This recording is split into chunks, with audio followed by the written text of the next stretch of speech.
Praise the lord. ಪ್ರೀತಿಯ ಸಹೋದರ ಹಾಗೂ ಸಹೋದರಿಯರೇ, ಈ ದಿನ ನೋಡಿದ್ರಲ್ಲಿ ಬಹಳ ಸಂತೋಷವಾಗಿದ್ದೇನೆ.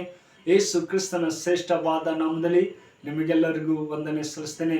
ಶಾಲೂಮ್, ನಿಮಗೆ ಸಮಾಧಾನ ಉಂಟಾಗಲಿ. ಪ್ರೀತಿಯ ಮಕ್ಕಳೇ, ಕಳೆದ ವಾರದಲ್ಲಿ ಅದ್ಭುತವಾಗಿ ಪಡ್ಕೊಂಡು ಈ ನೂತನ ದಿನ ನೋಡುವಂತೆ ಕೃಪೆ ಮಾಡೋಕ್ಕಾಗಿ ತಂದೆಯ ದೇವನಾಮಕ್ಕೆ ಸ್ತೋತ್ರ ಸಲ್ಲಿಸೋಣ. ಪ್ರೀತಿಯ ಮಕ್ಕಳೇ, ಈ ಮುಂಜಾನೆ ವೇಳೆಯಲ್ಲಿ ದೇವರು ಒಂದು ಒಳ್ಳೆ ವಾಗ್ದಾನ ಕೊಟ್ಟಿದ್ದಾರೆ. ಏನಂದ್ರೆ ಕೆಡುಕನ್ನ ಕೊನೆ ಎಂಬುದಾಗಿ. ಹೌದು ಪ್ರೀತಿಯ ಮಕ್ಕಳೇ, ನಮ್ಮ ಕೆಡುಕಿಂದ ಅದ್ಭುತವಾಗಿ ಕಾಪಾಡುವಂತ ಸರ್ವಶಕ್ತರಾಗಿದ್ದಾರೆ. ಇದಕ್ಕೆ ಆಧಾರವಾಗಿ ನೋಡೋದಾದ್ರೆ ದಾವೀದನು ಬರೆದ ಕೀರ್ತನೆ 46ನೇ ಅಧ್ಯಾಯ 8ನೇ ವಾಕ್ಯ ನಿಮಗಾಗುತ್ತೇನೆ. ದಯಮಾಡಿ ನಿಮ್ಮಲ್ಲಿ ಸತ್ಯವಿದ್ದರೆ ತೆಗೆದು ಧ್ಯಾನಿಸಬೇಕೆಂಬುದಾಗಿ ಕೇಳ್ಕೊಡ್ತೇನೆ.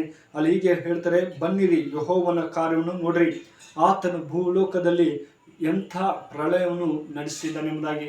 ಹೌದು ಪ್ರೀತಿಯ ಮಕ್ಕಳೇ, ದೇವರು ಎಲ್ಲ ಥರ ಪ್ರಳಯವನ್ನು ನಡೆಸಿದ್ದಾರೆ ಎಂಬುದನ್ನು ನೋಡ್ತೀವಿ. ಒಳ್ಳೆ ಮಾರ್ಗದಲ್ಲಿ ನೀವು ನಡಿಬೇಕು ಎಂಬುದೇ ದೇವರ ಆಸೆ ಆಗಿದೆ ಅಂತ ಹೇಳ್ತಾರೆ. ಹೌದು ಪ್ರೀತಿಯ ಮಕ್ಕಳೇ, ಅದೇ ತರ ಇಬ್ರಿಯ 1ನೇ ಅಧ್ಯಾಯ 9ನೇ ವಾಕ್ಯ ಹೇಳ್ತದೆ, ಆತನ ಜೀವಿತದಲ್ಲಿ ಯೇಸು ಒಳ್ಳೆಯದನ್ನು ಪ್ರೀತಿಸುವುದರೊಂದಿಗೆ ನಿಲ್ಲಿಸದೆ ಕೆಟ್ಟದನ್ನು ಸಹ ದ್ವೇಷಿಸದನ್ನು ನೋಡ್ತೀವಿ. ಹೌದು ಪ್ರೀತಿಯ ಮಕ್ಕಳೇ, ದೇವರು ನಮ್ಮನ್ನು ಪ್ರೀತಿಸುವಂತ ದೇವರು, ಕೆಟ್ಟದನ್ನ ದ್ವೇಷಿಸುವಂತ ದೇವರು. ಯಾರು ಒಳ್ಳೆ ರೀತಿಯಲ್ಲಿ ದೇವ್ರ ಭಯಭಕ್ತಿಯಿಂದ ನಡೀತಾರೋ, ಆತ್ಮನಿಂದ ಒಳ್ಳೆ ರೀತಿಯಲ್ಲಿ ನಡೀತಾರೋ, ಅವ್ರಿಗೆ ಒಳ್ಳೆ ದೇವ್ರು ಪ್ರೀತಿಸುವಂತರಾಗಿದ್ದಾರೆ.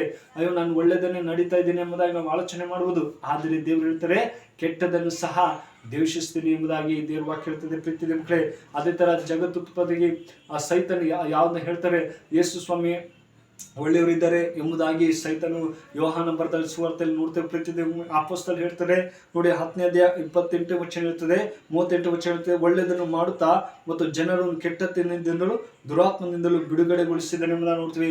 ಹೌದು ಪ್ರೀತಿಯ ಮಕ್ಕಳೇ, ನಮ್ಮನ್ನು ಕೆಟ್ಟದಿಂದ ಬಿಡುಗಡೆ ಕೊಡ್ತಾ ಇದ್ದಾನೆ. ದುಷ್ಟ ಜನದಿಂದ ಬಿಡುಗಡೆ ಕೊಡ್ತಾರೆ, ಸೈತನ್ ವಂಚನೆಯಿಂದ ಬಿಡುಗಡೆ ಕೊಡ್ತಾರೆ. ಹೌದು ಪ್ರೀತಿಯ ಮಕ್ಕಳು, ದೇವರಲ್ಲಿ ನಾವು ನಂಬಿಕೆಯಿಂದ ಬರಬೇಕು. ದೇವರೇ, ನೀನು ಹೇಳ್ತೀರಪ್ಪ, ದುರಾತ್ಮನಿಂದ ನೀವು ದೂರ ಮಾಡ್ತೀನಿ. ನಿಮ್ಮ ಎಂಥ ಸಮಸ್ಯೆ ಇದ್ದು ಕೂಡ ದೇವ್ರು ಬಿಡುಗಡೆ ಕೊಡೋರಾಗಿದ್ದಾರೆ. ಪ್ರೀತಿಯ ಮಕ್ಕಳು, ಆತನಲ್ಲಿ ನಾವು ನಂಬಿಕೆಯಿಂದ ಇರಬೇಕು.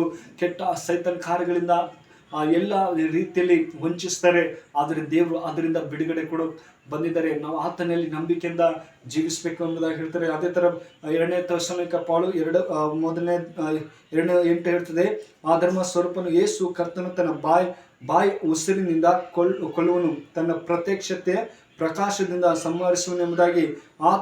ಆತನ ತಿರುಗಿ ಬರೋಣದ ಸಮಯದಲ್ಲಿ ಸೈತಾನನಿಗೂ ಅವನ ಹಿಂಬಾಲಕರಿಗೂ ಪ್ರತಿಕಾರಿಸುತ್ತೆ ಎಂಬುದಾಗಿ. ಹೌದು ಪ್ರೀತಿಯ ಮಕ್ಕಳೇ, ಈ ದಿನಗಳಲ್ಲಿ ಯೇಸು ಬರುವಂತ ಸಮಯ ಹತ್ತಿರ ಆಗ್ತದೆ. ನಾವು ಎಚ್ಚೆತ್ತುಕೊಳ್ಬೇಕು. ಸೈತನ್ ಯಾವ ರೀತಿಯಲ್ಲಿ ನಮ್ಮನ್ನು ವಂಚಿಸ್ತಾ ಇದ್ದಾನೆ, ಆದರೆ ದೇವರು ನಮಗಾಗಿ ಎಲ್ಲವನ್ನು ಜಯಿಸುವಂತ ದೇವರಾಗಿದ್ದಾನೆ. ನಮಗೆ ಎಲ್ಲ ಕೇಡಿನಿಂದ ಬಿಡುಗಡೆ ಕೊಡುವನಾಗಿದ್ದಾನೆ. ಆತನಲ್ಲಿ ಯಾವ ರೀತಿಯಲ್ಲಿ ನಾವು ನಂಬಿಕೆಯಿಂದ ಬರಬೇಕು.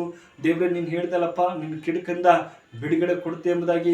ಹೌದೇಸಪ್ಪ, ನನ್ನಲ್ಲಿ ಇದ್ದಂತೆಲ್ಲ ಸೈತನ್ ಕಾರ್ಯಗಳಿಂದ ಬಿಡುಗಡೆ ಕೊಡು, ನಾನು ಒಳ್ಳೆ ಮಗನಾಗಿ ಜೀವಿಸಂತೆ ಸಹಾಯ ಮಾಡಪ್ಪ ಅಂತ ಕೇಳುವಾಗ ನಿಶ್ಚಯವಾಗಿ ಸಹಾಯ ಮಾಡುವಂತಹ ಸರ್ವಶಕ್ತರಾಗಿದ್ದಾರೆ. ಪ್ರೀತಿಯ ಮಕ್ಕಳೇ, ನಮ್ಮ ಕುಟುಂಬದಲ್ಲಿ ಸೈತನ್ ಕಾರ್ಯಗಳಿರ್ಬೋದು, ಎಲ್ಲೇ ಕೆಲಸದಲ್ಲಿ ಇರ್ಬೋದು, ಆದರೆ ದೇವರು ಅದರಿಂದೆಲ್ಲ ಬಿಡುಗಡೆ ಕೊಡುತ್ತಾರೆ.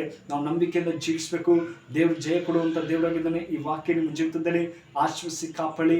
ಈ ವಿಡಿಯೋ ಇಷ್ಟವಾದರೆ ದಯಮಾಡಿ ಲೈಕ್ ಕೊಡಿ ಮತ್ತು ಸಬ್ಸ್ಕ್ರೈಬ್ ಮಾಡಬೇಕಂತ ಪ್ರೀತಿಯಿಂದ ಇತರರಿಗೆ ಶೇರ್ ಮಾಡಬೇಕೆಂಬುದಾಗಿ ಪ್ರೀತಿಯಿಂದ ಕೇಳ್ಕೊಳ್ತೀನಿ. ದೇವರು ನಿಮ್ಮನ್ನು, ನಿಮ್ಮ ಕುಟುಂಬವನ್ನು ಆಶ್ವಸಿ ಕಾಪಾಡಿ. ಪ್ರಾರ್ಥನೆ ಮಾಡೋಣ. ಕಣ್ಮುಚ್ಚಿಕೊಂಡು ಪ್ರಾರ್ಥನಾ. ಪರಿಶೋಧನೆ ಪ್ರೀತಿയുള്ള ದೇವರೇ, ಒಳ್ಳೆ ಸಮಯಕ್ಕಾಗಿ ಸ್ತೋತ್ರ.